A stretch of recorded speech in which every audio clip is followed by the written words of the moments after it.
하나님의 말씀 찾습니다. 구약성경 창세기 제28장입니다.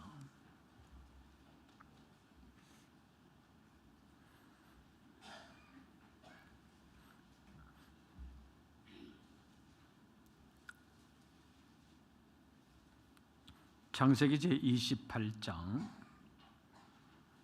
제가 가진 성경으로는 구약성경 40쪽, 창세기 28장 10절부터 22절까지의 말씀, 10절부터 22절까지의 말씀 함께 교독하겠습니다. 10절 말씀 제가 먼저 봉독합니다. 야곱이 브엘세바에서 떠나 하란으로 향하여 가더니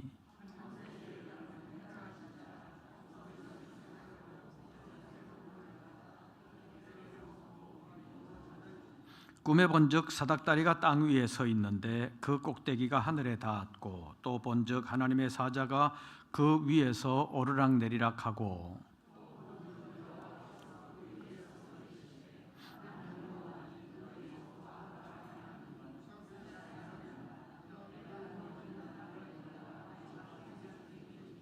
네 자손이 땅에 티끌같이 되어 내가 서쪽과 동쪽과 북쪽과 남쪽으로 퍼져나갈지며 땅의 모든 족속이 너와 네 자손으로 말미암아 복을 받으리라.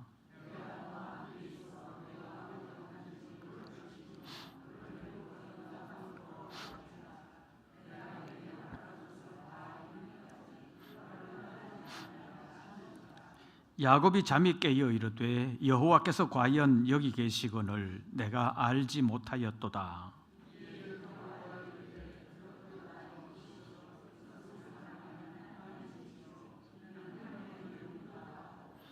야곱이 아침에 일찍이 일어나 베개로 삼았던 돌을 가져다가 기둥으로 세우고 그 위에 기름을 붓고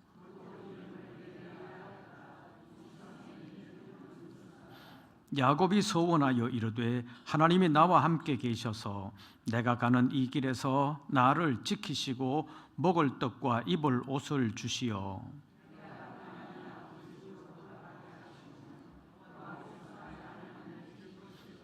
22절 다같이 내가 기둥으로 세운 이 돌이 하나님의 집이 될 것이요 하나님께서 내게 주신 모든 것에서 10분의 1을 내가 반드시 하나님께 드리겠나이다 하였더라. 아멘. 광고 말씀을 드립니다.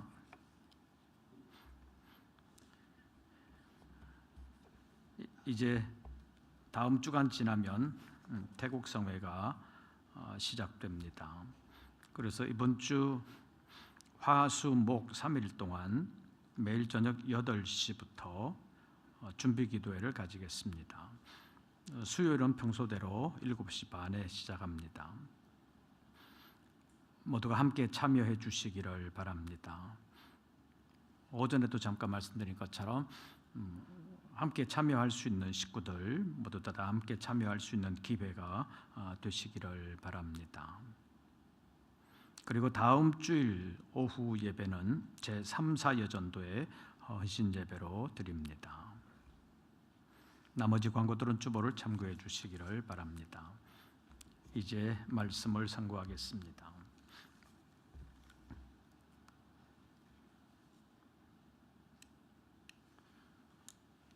제목이 뭐였죠? 이스라엘의 하나님. 또 다른 말로 하면 야곱의 하나님이라고도 말할 수 있습니다. 야곱이라는 이름이 나중에 창세기 32장에서 이스라엘이라는 이름으로 바뀌게 되죠. 그래서 이스라엘의 하나님이라는 이름으로 한번 상고해 보겠습니다. 출애굽기 제3장에서 하나님께서 모세에게 나타나셔서 나는 내 조상의 하나님이니 곧 아브라함의 하나님, 이삭의 하나님, 야곱의 하나님이다 이런 말씀을 하셨습니다. 그 야곱이 이스라엘인 것을 우리가 잘 알고 있습니다. 하나님께서 아브라함의 하나님, 이삭의 하나님, 야곱의 하나님이라고 그러셨는데 하나님께서 어쩌면 갈대아우르에 잘 살고 있었던 아브라함을 불러내시잖아요. 갈대아 우르에서 너는 너의 고향과 친척을 떠나라. 그래서 아브라함이 떠났습니다. 지난 시간에 살펴본 것처럼 그때 떠날 때는 아버지가 같이 갔죠.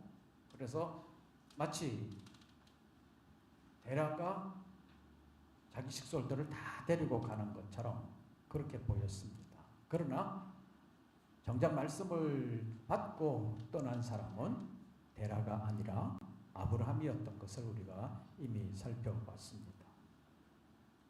그리고 하나님에서 아버지가 죽었을 때 하나님께서 아브라함에게 나타나셔서 이제는 너의 고향과 친척뿐만 아니라 아버지의 집까지 떠나라. 그렇게 말씀하셔서 아브라함이 순종하고 가나안 땅으로 가게 됐습니다.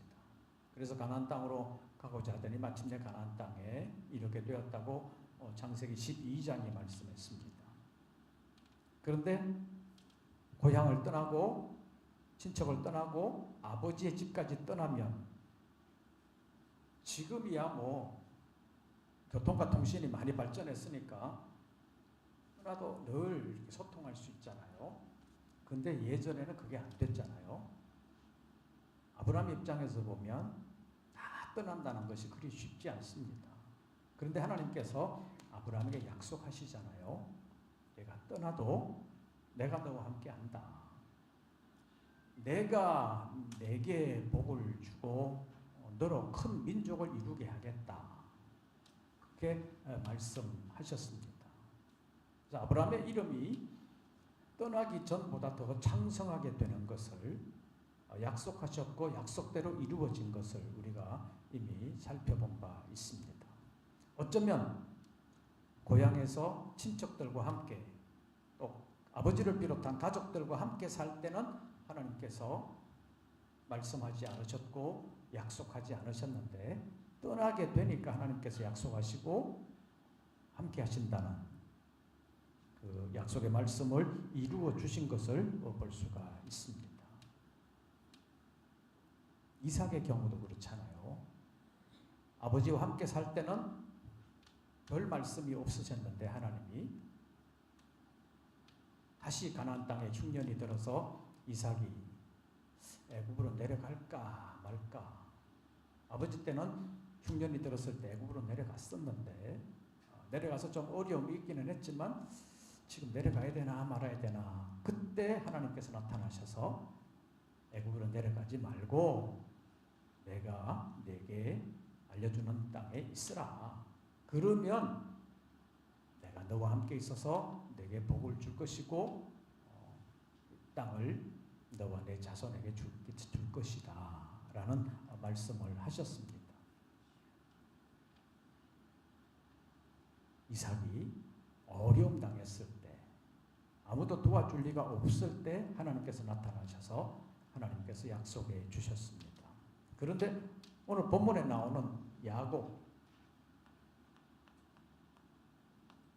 이 사람도 브엘세바에서 다른 가족들과 함께 잘 지낼 때는 하나님께서 말씀하지 않으셨는데 가족을 다 떠나게 되면서 혼자 있게 되었을 때 하나님께서 나타나셔서 내가 너와 함께 하겠다. 내가 어디로 가든지 너를 지켜주겠다. 내가 내게 허락한 것을 다 이루기까지 너를 떠나지 않겠다 라고 말씀하시면서 아브라함과 이삭에게 하셨던 말씀과 똑같이 내가 너로 큰 민족을 이루게 하겠다. 내게 복을 주겠다. 그래서 땅의 모든 민족이 복을 받게 될 것이다 라는 것을 말씀했습니다. 오늘 본문에서 한번 보시죠. 혼자 광야에서 밤을 지새우게 됐는데 그때 꿈 가운데서 하나님의 보좌가 보이면서 사닥다리에 하나님의 사자들이 오르락 내리락 하면서 주님의 음성을 듣습니다. 13절 보시죠. 또 본즉 여호와께서 그 위에 서서 이르시되 나는 누구니? 여호와니. 누구의 하나님? 너의 조부 아브라함의 하나님, 그 다음에 이삭의 하나님이라. 나는 너의 조부 아브라함의 하나님이요 이삭의 하나님이다. 너의 할아버지의 하나님이요 너의 아버지의 하나님이다. 이렇게 말씀하시면서 내가 누워 있는 땅을 내가 너와 내 자손에게 어떻게 하리니 주리니 내 자손이 땅에 티끌같이 되어 내가 서쪽과 동쪽과 북쪽과 남쪽으로 퍼져 나갈지며 땅의 모든 족속이 너와 내 자손으로 말미암아 뭘 받으리라? 복을 받으리라. 이 말씀을 보면 13절과 14절 보면 아브라함에게 하셨던 약속, 이삭에게 하셨던 약속 똑같은 내용이죠. 똑같은 내용 맞죠? 맞아요. 맞아요. 찾아볼까요? 12장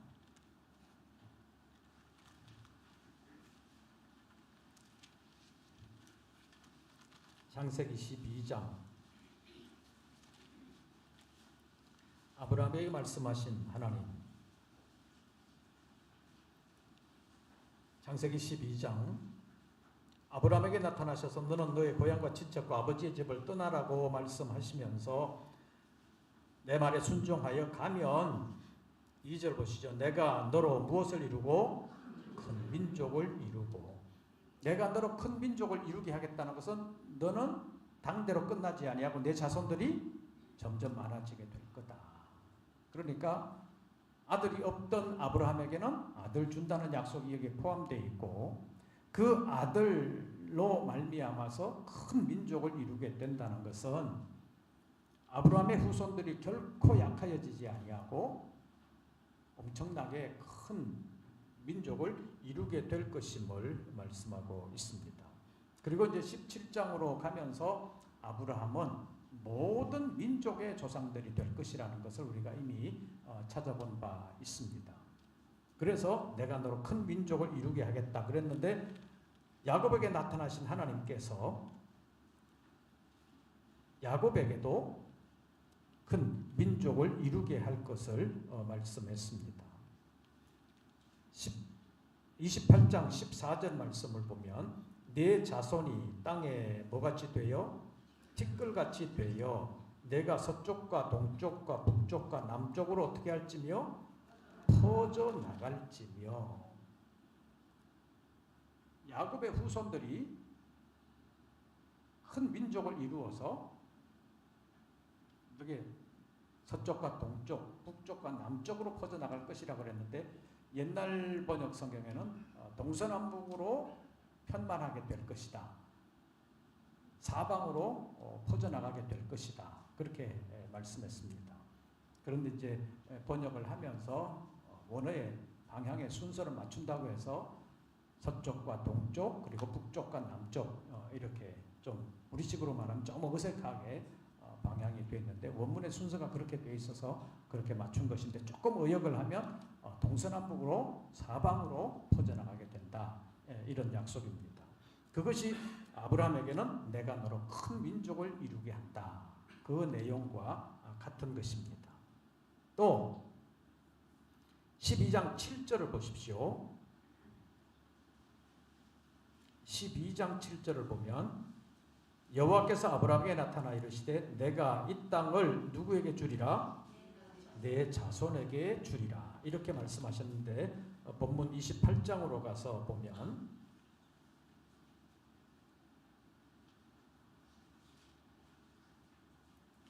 하나님이 야곱에게 뭐라고 말씀하셨는지 13절 마지막 부분을 보십시오. 나는 너의 조부 아브라함의 하나님이요 이삭의 하나님이라 이렇게 말씀하시고 나서 하나님 뭐라고 말씀하셨는지 내가 누워있는 땅을 어떻게 하리니? 내가 너와 내 자손에게 주리니. 아브라함에게도 그 자손에게 줄 것이라고 말씀하셨는데 야곱에게도 너와 내 자손에게 주겠다라고 말씀하셨습니다. 그래서 똑같은 말씀이라고 볼 수 있습니다. 그리고 14절 하반절에 있는 말씀을 보십시오. 네 자손이 땅에 티끌같이 되어 내가 서쪽과 동쪽과 북쪽과 남쪽으로 퍼져나갈지며 그 다음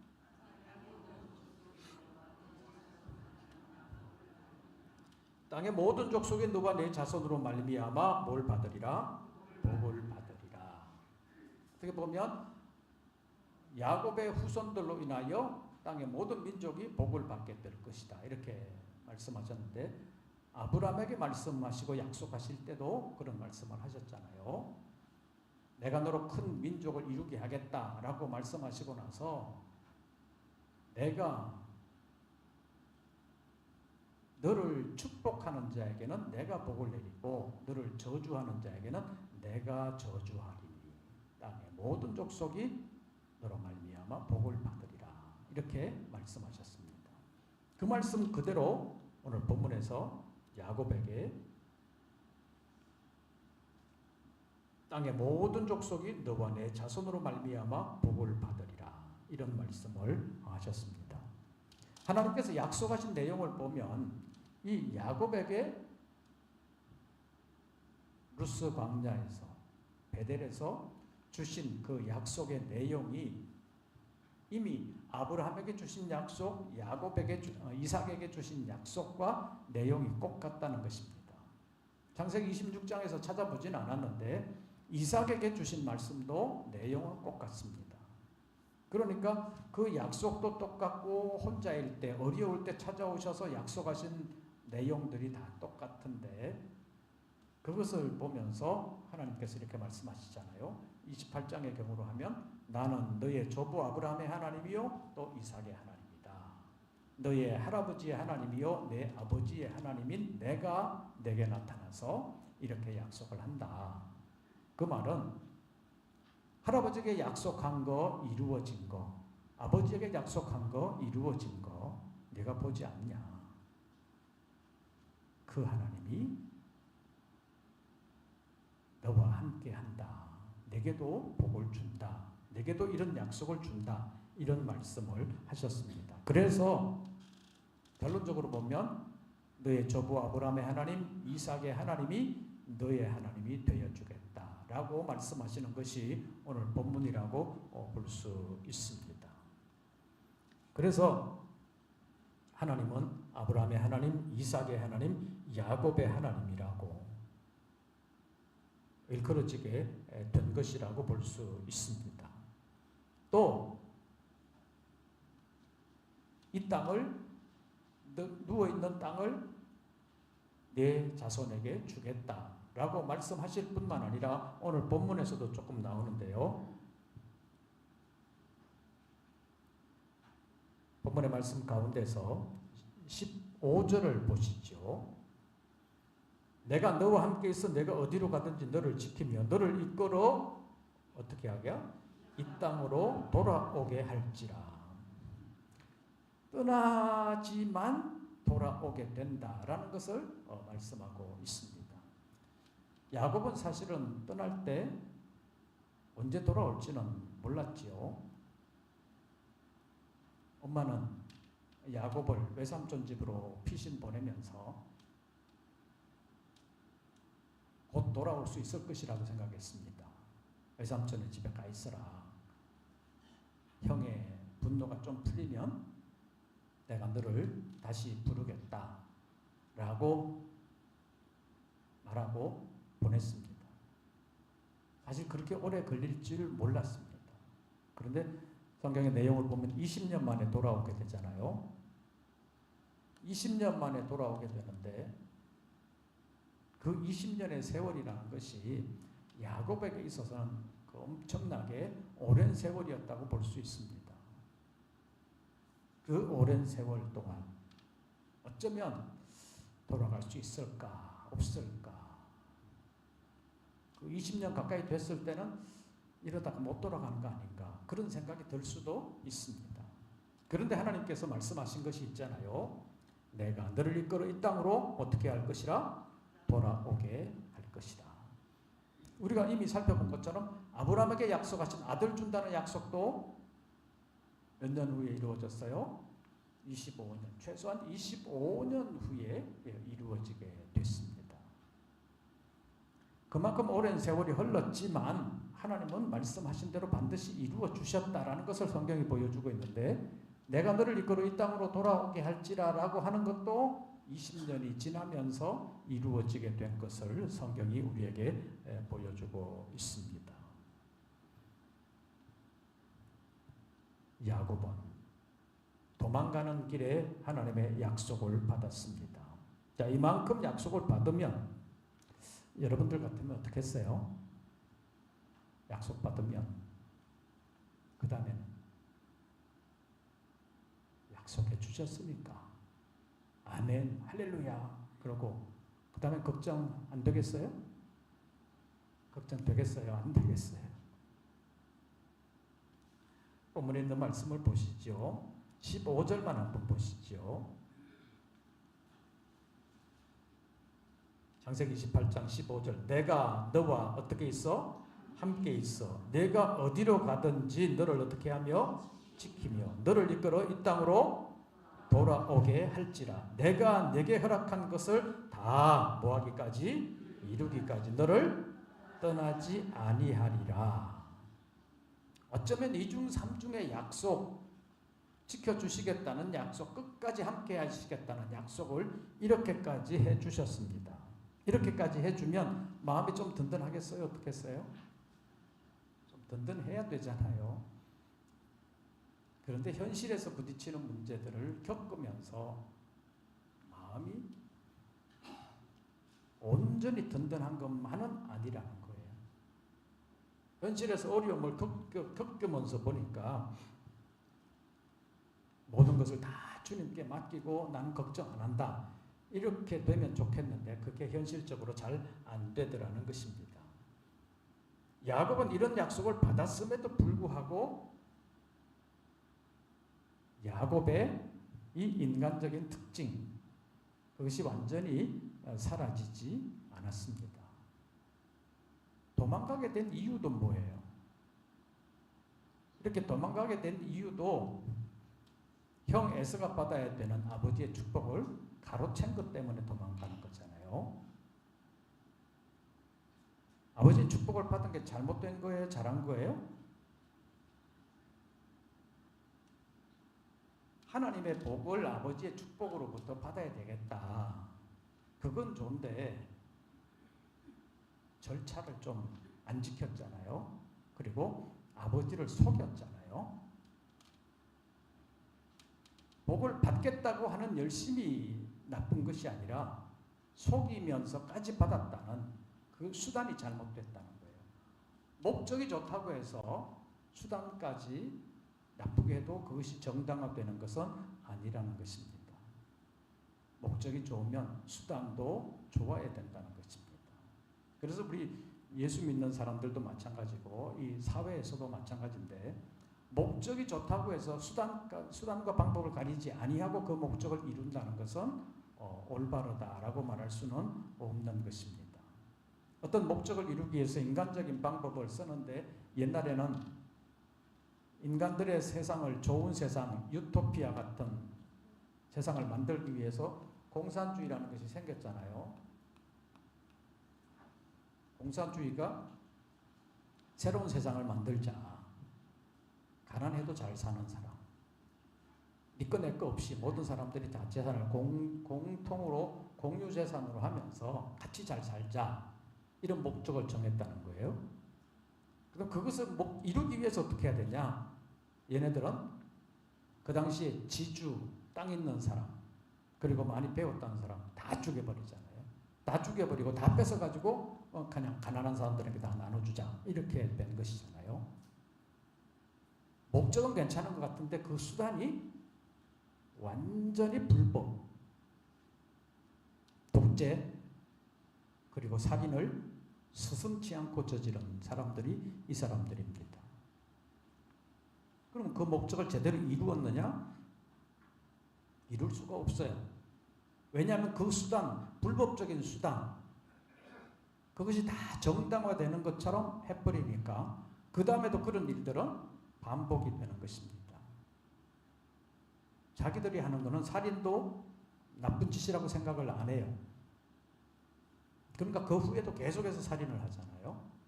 그러면서 이 땅의 정의가 제대로 이루어지지 않는 세상이 되는 것이고 이 공산주의 체제 하에서는 공산당원이 새로운 지주계급이 되고 새로운 권력계급이 되는 것 외에 달라진 것은 없습니다. 그래서 나중에 해보니까 결국 실패했다. 이것이 소련 연방이 실패를 자인하고 연방의 모든 나라들을 그냥 다 독립시켜 준 것이 고르바초프 대통령 때의 일이었습니다. 그러니까 목적이 좋으면 수단까지 좋아야 되는데 이들은 그렇지를 못했는데 야곱의 경우도 아버지의 복을 받아야 되겠다라는 것은 좋은데 그 수단이 올바르지를 못했다는 것입니다. 그래서 아버지를 죽인 것이 정당화되지 못했기 때문에 아버지를 속인 그것이 죄미치 되어서 어떻게 보면 야곱이 고생한 것이라고 볼 수 있습니다. 지난번에도 살펴본 것처럼 이삭의 경우는 분량이 굉장히 작잖아요. 뭐 때문에 작다고 그랬어요? 평안하게 살았기 때문에 별로 적을 것이 없다는 거잖아요. 그 말은 이삭은 평온하게 살았다, 평탄하게 살았다, 별 사건이 없었다 그런 의미인데 야곱의 경우는 많아요. 나중에 애굽으로 내려가서 바로 왕 앞에 섰을 때 내 나이가 얼마나 됐냐 이렇게 물으니까 제 나이 130입니다 이렇게 말하면서 우리 조상들의 연세에 비하면 별거 아니지만 험악한 세월을 살았습니다 이렇게 말합니다. 험악한 세월을 막 살았습니다. 얼마나 힘들었으면 험악한 세월을 살았습니다 이렇게 말했겠어요. 그럼에도 불구하고 야곱의 하나님 이렇게 불리잖아요. 이렇게 불리는 데는 이유가 있습니다. 야곱이 아버지 이삭의 눈을 속이고 음성까지 속이면서 축복을 가로챈 거 그거 보면 아주 나쁜 놈이라고 말할 수 있잖아요. 그리고 또 도망가서 외삼촌의 집에 살면서 이 20년 동안 7년은 아내를 위해서 자기가 좋아하는 아내를 얻기 위해서 7년 무료 봉사를 했습니다. 근데 외삼촌이 속이잖아요.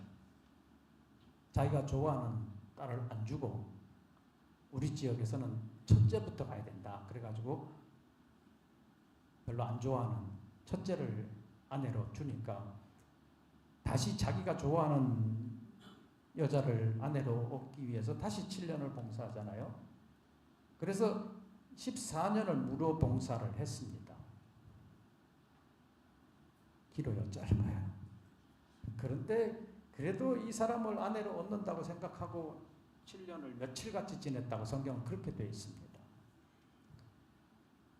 그런데 나머지 몇 년을 더 해야 20년이 되는 거예요? 6년을 해야 되잖아요. 이 6년을 사는 동안에 이 삶이 이 14년보다 훨씬 더 힘든 거예요. 이때는 그래도 아내를 얻는다 그런 거 가지고 참고 견뎠는데 6년은 외삼촌이 이제는 뭐 공짜는 안 한다 품삯을 준다 그렇게 해놔놓고도 10번이나 바꿨다 그러잖아요. 그 조건을 10번이나 바꿨다는 거예요. 준다 그래놓고 또 핑계 해가지고 또 바꿔버리고 또 바꿔버리고 또 바꿔버리고 이 6년 동안 10번을 바꿨다고 하면 1년에 한 2번 정도는 바꾼 거잖아요. 그렇게 속아오는 동안 마음고생을 많이 했을 것입니다. 근데 그럴 때마다 하나님의 약속을 붙들어야 되잖아요. 하나님이 이렇게 하신다고 했으니까 이렇게 하실 거다라고 기다려야 됐는데 얼마나 기다렸는지 잘 몰라요. 성경에 기록이 없어요. 어떻게 기다렸는지. 이 기간은 있지만 어떤 방식으로 하면서 살았는지에 대해서는 아주 자세한 기록은 없는데 이때까지 도망갈 때까지 보면 아버지의 축복을 받는 것은 좋은데 절차를 제대로 지키지 아니하고 어떻게 보면 속여서 축복을 받았다고 그랬잖아요. 이 머리가 인간적으로 돌아가는 거예요. 우리 사람들 가운데 가끔 사회생활을 하다 보면 이 머리가 아주 대의를 이루기 위해서 정직한 방향으로 잘 돌아가는 게 아니라 잔머리 굴리는 사람들이 있잖아요. 아주 잔머리에는 기가 막히게 굴리는 사람들이 있는데 이 야곱이 그런 거에 속한다고 볼 수 있어요. 인간적인 계산을 너무 잘해요. 이렇게 하면 이렇게 될 거다. 이렇게 하면 이렇게 될 거다. 인간적인 방법을 너무 잘 쓰는데 아버지의 축복을 받을 때도 인간적으로 이렇게 하면 될 것이다. 엄마하고 공모를 해가지고 어떻게 보면 축복을 받기는 했는데 아주 직설적으로 말하면 사기 축복을 받았다. 이런 식으로 볼 수도 있잖아요. 그런데 여기 들어가서 이렇게 사는 동안 이제 품삯을 준다 그러니까 품삯을 어떻게 하냐. 양을 치면서 앞으로부터 양 새끼가 나는데 점이 있는 거, 얼룩진 거 이런 거 나면 내 거다. 그때부터는 그런 건 다 야곱 거다. 이렇게 했는데 점 있는 거, 얼룩덜룩한 거 이런 게 잘 나겠어요? 아니면 그냥 하얀 양이 잘 나오겠어요? 여러분들이 볼 때는 어떻겠어요? 근데 야곱이 외삼촌하고 품삯을 정하면서 앞으로 새끼가 날 때 점 있는 거, 얼룩덜룩한 거 뭐 이런 거 있으면 제 겁니다. 그렇게 해서 상방이 계약을 했어요. 그래놓고는 그것도 그냥 못 기다리는 거예요. 야곱의 생각에 이렇게 하면 점 있는 거, 얼룩덜룩한 거 뭐 이런 게 잘 나올 거다라고 생각을 하고 그 우물가에 양들이 물 먹으러 올 때 양들이 이제 새끼 베는 경우가 많이 있는데 거기다가 나무 이런 나무 저런 나무 해가지고 껍데기를 벗겨가지고 얼룩덜룩하게 만든 거예요. 그냥 똑같이 안 만들고 얼룩지게 만들어 놓고 이것을 보고 물을 먹으면서 새끼를 빼면 얼룩덜룩한 게 나올 거다. 인간적인 머리를 그렇게 굴르는 거예요. 요즘 발달한 의학에서 유전학적으로 보면 점 있는 거, 얼룩덜룩한 게 이런 게 우성이기는 해요. 그게 더 잘 나오는 거예요.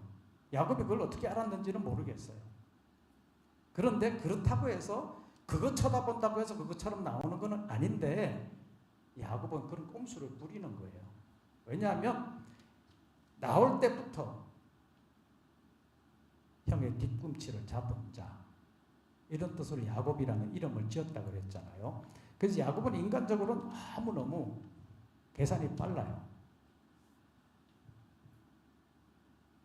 어쨌든 이렇게 어려움을 겪고 하나님께서 이제는 너 고향으로 가라. 그래서 떠나올 때 또 어려움을 겪잖아요. 형 에서가 분대를 거느리고 온다 그러잖아요. 이제는 죽었구나. 그러고 나서 야복나루에서 마지막으로 하나님 앞에 별판을 보는 그런 기도를 하잖아요. 근데 그때 하나님께 모든 걸 정말 다 맡기고 하나님 알아서 하십시오. 나는 이제 모르겠습니다. 그런 게 아니잖아요. 그때도 인간적인 꼼수를 부리는 거예요. 이 20년 동안 살아오면서 가졌던 모든 거 두 때로 나누었다 그랬습니다. 왜 두 때로 나누었느냐? 한 때를 에서가 치면 한 때는 남지 않냐. 그런 인간적인 또 꼼수를 계산을 한 거지요.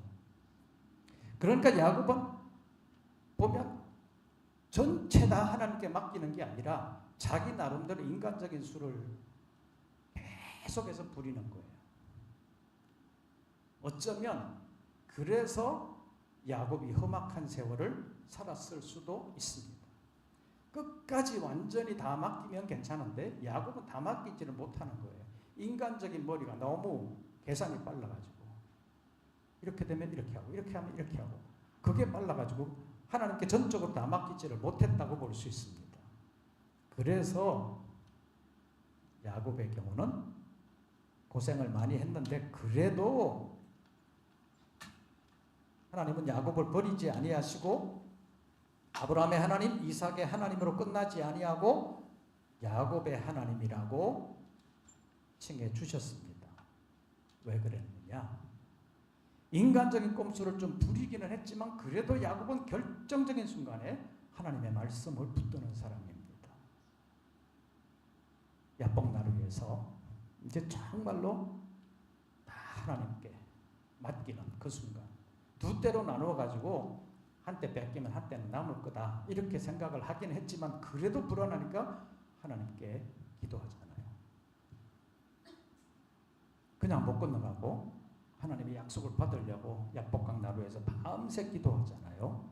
기도할 때 어떻게 했는지 한번 보시죠. 32장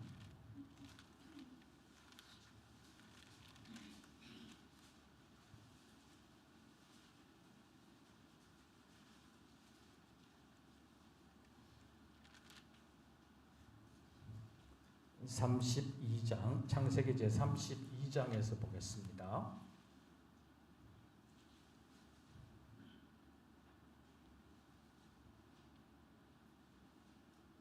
7절부터 교독합니다. 32장 7절부터 교독합니다. 야곱이 심히 두렵고 답답하여 자기와 함께한 동행자와 양과 소와 낙타를 두 떼로 나누고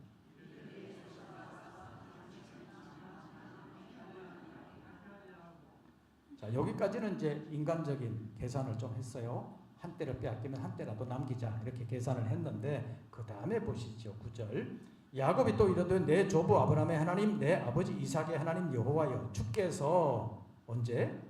전에 내게 명하시기를 내 고향 내 족속에게로 돌아가라 내가 내게 은혜를 베풀리라 하셨나이다. 인간적으로 한 떼를 빼앗기면 한 떼는 남길 거다 이렇게 생각을 했지만 그래도 하나님의 말씀을 붙드는 거예요. 하나님이 전에 가라고 하지 않으셨습니까? 그래서 왔습니다. 그러면서 하나님의 약속을 붙드는 것입니다. 제가 10절을 읽으면 여러분들 11절 읽어주십시오. 나는 주께서 주의 종에게 베푸신 모든 은혜와 모든 진실하심을 조금도 감당할 수 없사오나 내가 내 지팡이만 가지고 이 요단을 건넜더니 지금은 두 때나 이루었나이다.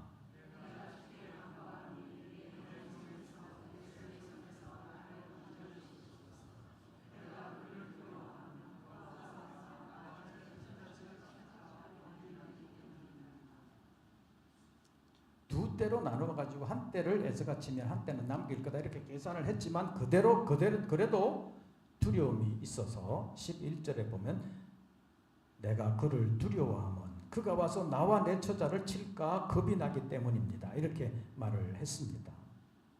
그런데 그 겁에만 머물러 있는 것이 아닙니다. 12절 보십시오. 12절 다 같이 주께서 말씀하시기를 내가 반드시 내게 은혜를 베풀어 내 씨로 바다에 셀 수 없는 모래와 같이 많게 하리라 하셨나이다.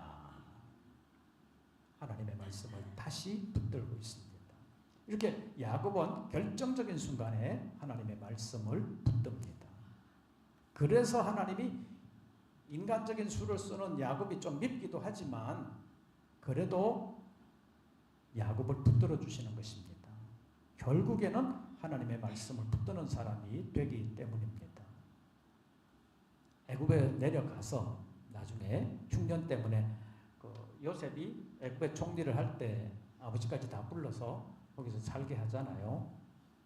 그러고 나서 야곱이 죽을 때 하는 말이 기록되어 있습니다. 나는 죽으나 하나님이 너희와 함께 계셔서 너희를 이끌어 그 땅으로 돌아가게 하실 것이다.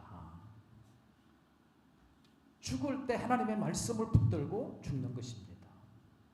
자녀들에게 말하는 것이 하나님의 말씀이에요. 하나님께서 우리 조상 할아버지 아브라함에게도 말씀하셨고 아버지 이삭에게도 말씀하셨고 내게도 말씀하셨는데 그 땅을 너와 내 자손의 땅으로 준다라고 말씀을 하셨다. 그러니까 우리가 지금 여기 애굽에 와 있기는 하지만 그 땅은 하나님이 우리에게 주신 땅이기 때문에 하나님이 거기로 인도해 주실 것이다. 이걸 마지막 유언으로 하잖아요. 그러니까 야곱은 인간적인 수를 썼었지만 그래도 결국에는 하나님의 말씀을 붙드는 사람이 됐습니다. 그래서 처음에 인간적인 수를 쓰는 사람의 이름이 야곱이잖아요. 그 다음에 하나님이 이제부터는 너를 야곱이라 부를 것이 아니라 누구라 부를 것이다? 이스라엘이라 부를 것이다. 왜냐? 우리가 찾아본 거에 이미 찾았으니까 32장에서 보시죠.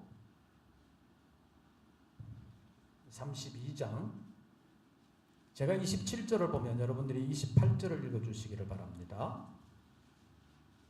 창세기 32장 27절을 제가 읽습니다. 그 사람이 그에게 이르되 내 이름이 무엇이냐? 그가 이르되 야곱이니이다.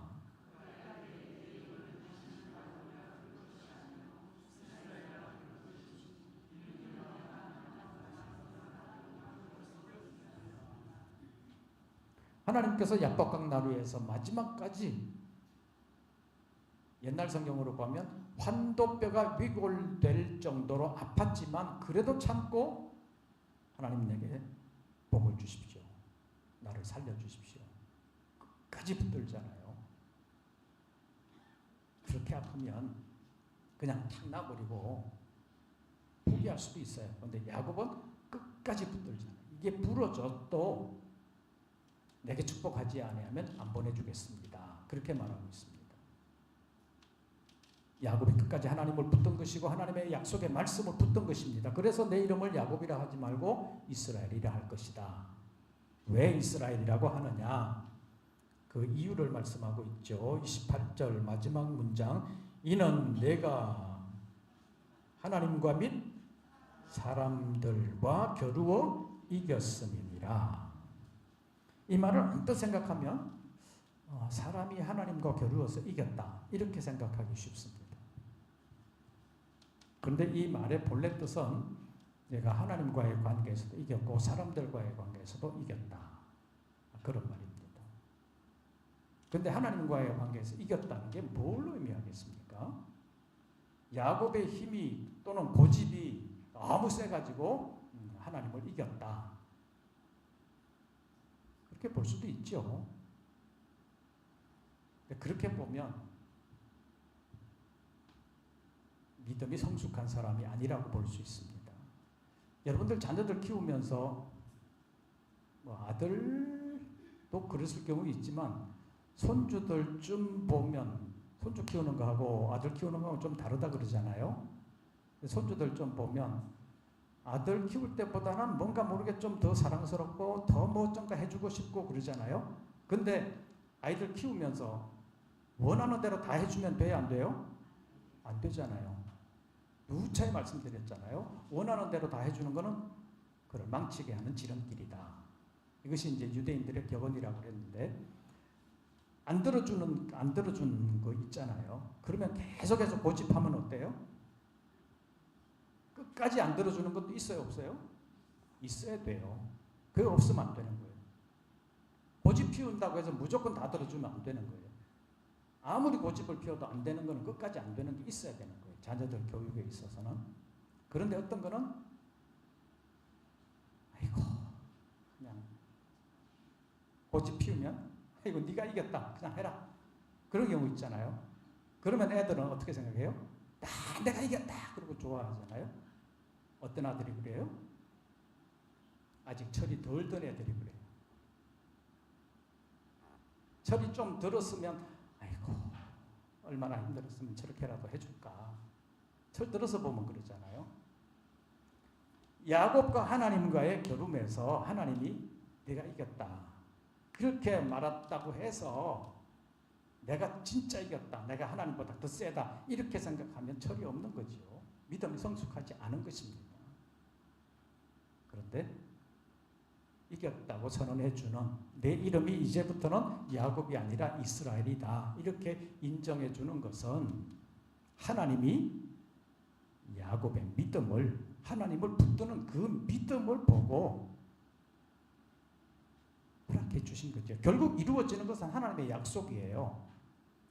이루어지는 건데 야곱의 그 끈기 있는 기도 환도뼈 요즘 번역에 보면 허벅지뼈 뭐 이렇게 번역하는 데도 있고 엉치뼈 이렇게 번역하는 데도 있는데 요즘식으로 보면 이 고관절 주위의 뼈가 야곱이 기도하다가 부러졌다는 거잖아요. 그래서 여기가 부러지면 사실은 움직이기가 너무 힘들잖아요. 아주 연세 드신 분들은 여기 뼈가 나가면 이제 평생 못 일어나시는 분들도 많습니다. 근데 야곱은 여기 뼈가 부러질 때까지 그 아픔을 불구하고 하나님을 붙들었습니다. 붙들 때 우리가 아까 살펴본 대로 하나님의 말씀을 붙드는 거잖아요. 전에 이렇게 말씀하지 않으셨습니까? 그 말씀대로 이루어 주십시오. 그 말씀대로 나를 살려주십시오. 이것이 야곱의 믿음이었기 때문에 내 이름을 이제부터는 야곱이라 하지 말고 무엇이라 하라? 이스라엘이라 하라. 인간적인 꼼수를 많이 부리는 사람임에도 불구하고 하나님께서 이렇게 붙들어 주신 것은 결정적인 순간에 그리고 마지막까지 붙던 것은 결국 하나님의 말씀이었다는 것입니다. 보통 인간적인 술수를 부리는 사람들은 끝까지 하나님의 말씀을 못 붙드는 경우가 많아요. 인간적으로 생각해 보니까 이거 안 될 것 같다 그러면 싹 돌려가지고 하나님 의지 아니하고 세상을 의지하는 사람들이 너무 많은데 야곱의 경우는 그렇지는 않았다는 것입니다. 예수님의 12제자 가운데 예수님께 꾸중 들은 숫자로 치면 누가 제일 많이 꾸중을 들었을까요?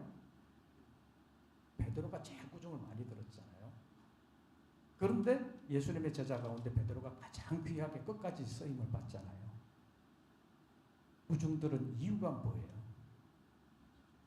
주님의 말씀에 즉각적인 순종, 어떻게든 열심히 해보겠다는 것 때문에 가끔 실수해가지고 혼나는 경우 많았지만 그 혼나는 것은 주님을 사랑하는 마음 그리고 주님을 향한 열심, 이것이 특심했기 때문에 그렇게 혼날 일을 만든 거지. 여러분들 교회 일을 하면서도 앞에서 정말로 열심히 일을 하면서 가끔 혼나기도 하고 가끔 잘 안 되기도 해가지고 욕을 먹기도 하지만 아예 일을 안 하는 사람은 욕 안 먹잖아요. 욕을 안 먹는 걸로 그치는 게 아니라 뒤에서 자기는 일 안 해놓고 뒷소리가 많은 사람들이 꽤 있어요. 그러면 안 되는데 베드로는 정말 너무 열심히 어느 누구보다도 먼저 1등 순종 이런 것 때문에 가끔 혼나기도 하지만 진짜 책망받은 것 가운데 이 사탄아 내 뒤로 물러가라 그런 말까지 들을 정도로 베드로가 책망을 받은 일도 있지만 그 모든 것이 다 주님을 향한 사랑, 열심 이런 것이 특심했기 때문에 당한 일이라고 볼 수 있습니다. 그래서 베드로가 버림받지 아니하고 끝까지 쓰임을 받을 수 있었던 것처럼 야곱도 인간적인 수순을 너무 많이 쓰는 사람임에도 불구하고 이렇게 야곱의 하나님이라 일컬음을 받고 끝까지 하나님의 보장을 받을 수 있었던 것은 끝까지 하나님의 말씀을 붙들었다는 것. 자기 환도뼈가 엉치뼈, 요즘식으로 말하면 고관절뼈가 나갈 때까지 주님 버리지 아니하고 붙들었다는 것. 주님의 말씀을 붙들었다는 것. 이런 믿음이 있었기 때문에 하나님은 야곱에게 혼자 도망가는 야곱에게 창세기 28장에서 이렇게 나타나셔서 내가 너 누운 땅을 너와 내 자손에게 줄 것이다. 내 자손이 번성하게 되어서 서쪽과 동쪽, 북쪽과 남쪽으로 퍼져나가게 될 것이다. 그러면서 하나님께서 땅의 모든 족속이 너로 말미암아 복을 받게 될 것이다. 너는 이 땅으로 돌아오게 될 것이다. 내가 돌아오게 해주겠다. 내가 내게 허락한 것을 다 이루기까지 너를 떠나지 아니하겠다. 내가 어디에 있든지 너를 지켜주겠다 라는 약속의 말씀을 하시고 그 말씀대로 다 이루어 주셨습니다. 그래서 야곱은 험악한 세월을 살았지만 하나님의 약속의 말씀이 이루어지는 것을 볼 수 있었고 또 죽는 순간까지 안 이루어졌어도 그 안 이루어진 것도 나중에는 이루어질 것이다 하는 믿음을 가지고 나는 죽으나 하나님이 너희와 함께 하셔서 너희를 이곳에서 가나안 땅으로 돌아가게 해주실 것이다. 그것은 아브라함과 이삭과 야곱에게 주셨던 그 말씀이 결국에는 이루어지게 될 것이다. 내 생전에는 이루어지지 않았지만 나중에 반드시 이루어지게 될 것이다 라는 것을 믿음을 그렇게 표현하고 있었다는 것입니다. 그래서 하나님은 야곱의 하나님이라 일컬음 받는 것을 부끄러워하지 아니하시고 야곱을 끝까지 붙들어 주셨다고 볼 수 있습니다. 그래서 우리가 이 야곱을 통해서 교훈을 받는 것은 우리의 목표도 선한 일이어야 되지만 그 목표를 이루어가는 과정도 하나님 기뻐하시는 선한 일이어야 된다. 그것이 아니면 참 고생 많이 한다. 그리고 끝까지 하나님의 말씀을 붙들면 혹 중간에 실수가 있어서 혼나는 일이 있어도 하나님이 우리를 버리시진 않는다. 그런 교훈을 받고 우리가 험난한 이 시대 가운데서 낙심하지 아니하고 끝까지 하나님의 말씀을 붙드는 야곱으로서만 그치지 아니하고 이스라엘이 될 수 있는 하나님의 사람들 되시기를 주의 이름으로 축원합니다. 찬송 부르시고 잠깐 기도하겠습니다. 찬송가 456장입니다.